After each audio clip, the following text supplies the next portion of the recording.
আসসালামু আলাইকুম সম্মানিত দর্শক শ্রোতা। ইসলাম শরীয়তের বিধানের মতে মানুষের কাজগুলো দুইভাবে বিভক্ত। মাশরু গাইর মাশরু মানে শরীয়তসম্মত, শরীয়তপরিপন্থী। শরীয়তসম্মত কাজ ৬ প্রকার: ফরজ, ওয়াজিব, সুন্নত, মুস্তাহাব, নফল, মুবাহ। আর গাইরে মাশরু শরীয়ত পরিপন্থী কাজ হলো হারাম কাজ হলো হারাম, মাকরুহে তাহরিমি, মাকরুহে তানজিহি। এখন আসেন ফরজ, ওয়াজিব, সুন্নত এগুলো আমরা আলাপ করছি অন্য একটা ভিডিওর মধ্যে। আজকে আলাপ করব মুস্তাহাব, মুস্তাহসান। মুস্তাহাব মনে করেন এই যে মুস্তাহাব, মুস্তাহাব তো যে কাজ করলে সওয়াব আছে, না করলে গুনাহ নেই। যেমন শবে বরাতের গোসল করা, তৌবা তৌবা থেকে আপনার তৌবা করার আগে গোসল করা, এগুলো হলো মুস্তাহাব। মুস্তাহসান যেমন কিবলামুখী হয়ে গোসল করা। আপনি যখন গোসল করবেন তখন কিবলামুখী গোসল মুস্তাহসান। মুস্তাহসান, মুস্তাহাব একই আপনার দলীয় ভিত্তিতে প্রতিষ্ঠিত হয়। মুস্তাহসান প্রতিষ্ঠিত হয় উলামায়ে মুতাকাদ্দিমিন, উলামায়ে মুতাআখিরিন কোরআন হাদিস সুন্নাহ গবেষণা করে ইজতিহাদ করে যে কাজ করার পক্ষে সমর্থন দিয়েছেন। এটা হলো আপনার মুস্তাহসান। যেমন ৫ ওয়াক্ত নামাজের পর দোয়া করা। এটা হলো মুস্তাহাব, মুস্তাহসান। আ করলে সওয়াব আছে, না করলে গুনাহ নেই। মুস্তাহাব, মুস্তাহসান হলো যে করলে সওয়াব আছে, না করলে গুনাহ নেই। আপনি যদি এগিয়ে আসেন যে শরীয়ত পরিপন্থী কাজ, সেটা হলো মাকরুহে তানজিহি। যেমন বাম আ হাতে কুলি করা। এটা হলো মাকরুহে তানজিহি। মাকরুহে তানজিহ হলো যে আপনার যে সকল কাজ বর্জন করতে সওয়াব লাভ হয়, করলে তাকে তিরস্কার করা যাবে না। যে সকল কাজ মানে বাম হাতে এই কাজটা করা সময় কুলি করা এটা ঠিক না। এটা বর্জন করলে সওয়াব লাভ হয়। কিন্তু করলে তারা তিরস্কার করা যাইব না। এই মাকরুহে তানজিহি আর সমমান হলো মুস্তাহাব, মুস্তাহসান। আসুন আমরা সমাজে অনেক মুস্তাহাব, মুস্তাহসান আছে যেগুলা আমরা পড়েছি। যেমন মিলাদ ক্যাম্প পড়া মুস্তাহাব, মুস্তাহসান। আজানের আগে সালাতে সালাম দেওয়া, দুরূদ শরীফ পড়া মুস্তাহাব, মুস্তাহসান। এভাবে অনেক কাজ আছে আমাদের সমাজে। যেমন আমরা এই নামাজের পর আমরা জানাজা নামাজের পর দোয়া করি যারা, এটা দলিল দ্বারা আমরা যারা পড়ি মুস্তাহাব, মুস্তাহসান। আর ৫ ওয়াক্ত নামাজের পর দোয়া করা এটা মুস্তাহাব, মুস্তাহসান। আপনার এভাবে অনেক কাজ আছে আমাদের সমাজে। যেমন মিলাদ ক্যাম্প করা এটা মুস্তাহাব, মুস্তাহসান। এই মুস্তাহাব, মুস্তাহসান যদি কেউ অস্বীকার করে সে কাফের হবে না। মুস্তাহাব, মুস্তাহসান কেউ যদি না করে একটা গুনাহ হবে না। করলে সওয়াব আছে। তো কেউ যদি মুস্তাহাব, মুস্তাহসান না মানে তাহলে তো কাফেরও বলা যাবে না, তাকে ফাসিকও বলা যাবে না, তাকে তো গুনাহগার বলা যাবে না। তাকে তিরস্কারই করা যাবে না। তাহলে কি করতে হবে? এই মুস্তাহাব, মুস্তাহসান কারণ এই মুস্তাহাব, মুস্তাহসান প্রমাণিত হয় দলিলের জন্যি দ্বারা। দলিলের জন্যি দ্বারা প্রমাণিত হয়। তো দলিলের জন্যিকে অস্বীকার করলে তাকে কাফির বলা যায় না, ফাসিক বলা যায় না, তাকে পথভ্রষ্ট বলা যায় না।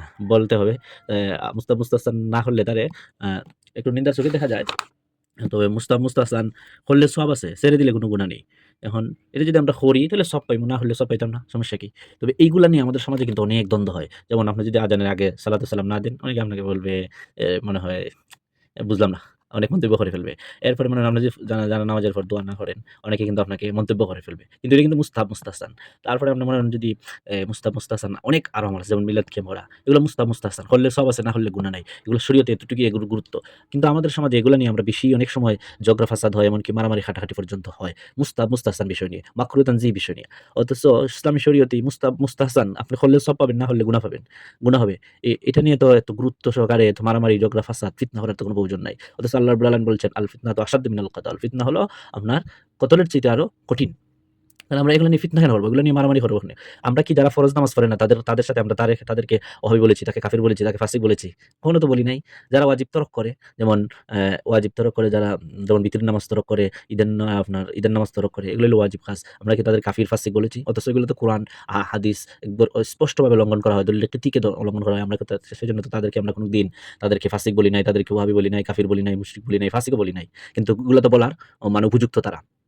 আর যারা মনে করেন আমাদের সমাজে গায়রি মাসুক শরীয়ত যেগুলোকে হারাম করেছে যেমন চুরি করা, ডাকাতি করা, এরারে কি আমরা কাফির বলছি? এরা কি আমরা সুর বলছি?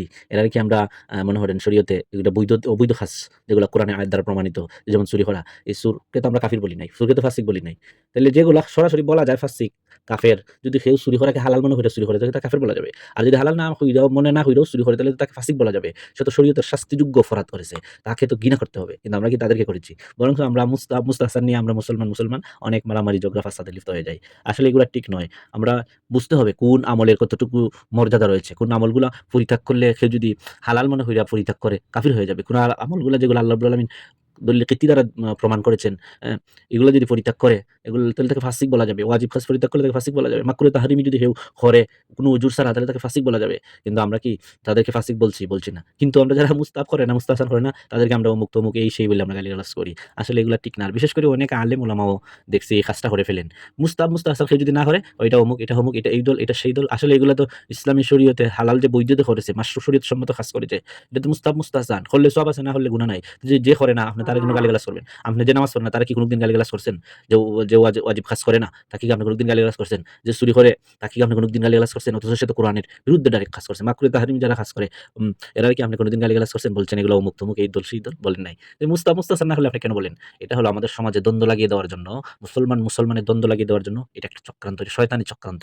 আমরা এই শয়তানি চক্রান্ত থেকে দূরে থাকতে হবে। কারণ মুস্তাহাসান নিয়ে আপনি কাউকে কাফের বলতে পারবেন না, ফাসিক বলতে পারবেন না, আপনি কাউকে পথভ্রষ্ট বলতে পারবেন না।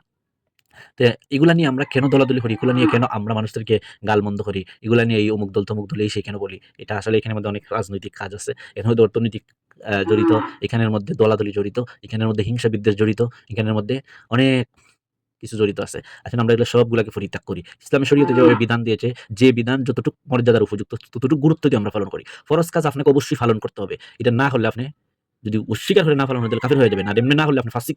ওয়াজিব কাজ আপনাকে করতে হবে। ওজুর গোসল তো আপনি ছাড়তে পারবেন। না হলে আপনার শাস্তিযোগ্য অপরাধ। সুন্নতে মুআক্কাদা আপনাকে অবশ্যই করতে হবে। যদি সবসময় সুন্নতে মুআক্কাদা পরিত্যাগ করেন, আপনি গুনাহগার। কিন্তু আমরা যারা এই ৩ কাজ যারা করেন, আমরা জীবনে তাদেরকে গুনাহগার বলি না, ফাসিক বলি না। কিন্তু মুস্তাহাব যদি কেউ না করে, কেউ যদি কোনো মুস্তাহাসান আমল না করে, আমরা তারে কি করি? এই অমুক তমুক, এই দল, সেই দল, পথভ্রষ্ট, হ্যাঁ? এই সেই বলে ফেলি। যেমন হারাম কাজ যদি কেউ করে, এটা ডাইরেক্ট কোরআন বিরোধী কাজ। যেমন চুরি করা। আমরা তাকে কখনো কি বলি না? পথভ্রষ্ট বলি না, আমরা তাকে ফাসিক বলি না। অথচ হারাম কাজ যদি হালাল মনে করে সে কাফের হয়ে যাবে। মাকরুহে তাহরিমি ওজুর বশত করা ওজুর নিয়া যদি কেউ করে তাহলে ভিন্ন কথা। কিন্তু ওজুর ছাড়া যদি কেউ করে তাহলে সে শাস্তিযোগ্য অপরাধী। কিন্তু আমরা তাকে কি কখনো বলছি এ কথা? বলি নাই।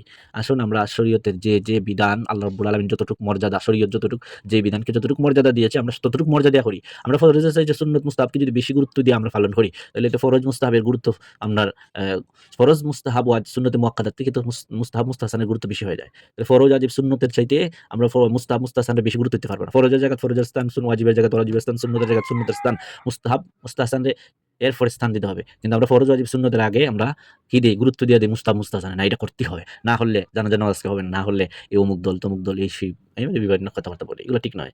আল্লাহ রাব্বুল আলামিন আমাদেরকে বোঝার তৌফিক দান করুন। আসসালামু আলাইকুম ওয়া রাহমাতুল্লাহি